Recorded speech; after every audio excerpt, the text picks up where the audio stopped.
الحمدللہ رب العالمین والصلاة والسلام علی سید المرسلین اما بعد۔ بہت سے بھائی نبی علیہ السلام کی جانب سے قربانی کرنے کے بارے میں سوال کرتے ہیں، تو گزارش یہ ہے کہ صحابہ کرام سے یہ ثابت نہیں ہے کہ وہ نبی علیہ السلام کی جانب سے قربانی کرتے رہے ہوں، جبکہ صحابہ کرام کو عام لوگوں کے مقابلے میں نبی علیہ السلام سے محبت کہیں زیادہ تھی۔ البتہ اس بارے میں ایک روایت آتی ہے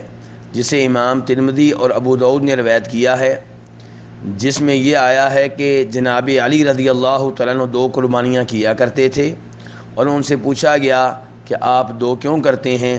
تو انہوں نے کہا تھا کہ نبی علیہ السلام نے مجھے وصیت کی تھی کہ میں آپ کی جانب سے قربانی کیا کروں، تو اس لیے میں آپ کی جانب سے قربانی کرتا ہوں۔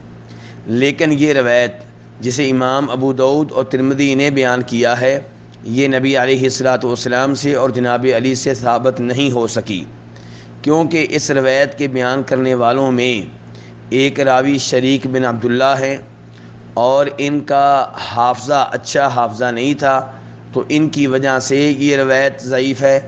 دوسرے نمبر پہ اس میں ایک راوی ہے حنش ابن المعتمر الصنعانی، اس کو بھی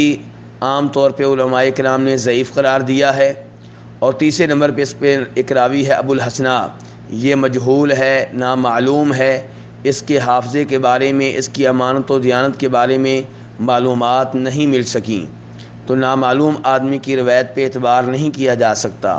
تو ان 3 راویوں کی بنیاد پہ یہ روایت ضعیف قرار پاتی ہے، جیسا کہ شیخ البانی رحمہ اللہ نے واضح کیا ہے۔ اس لیے صحابہ کرام سے یہ ثابت نہیں ہے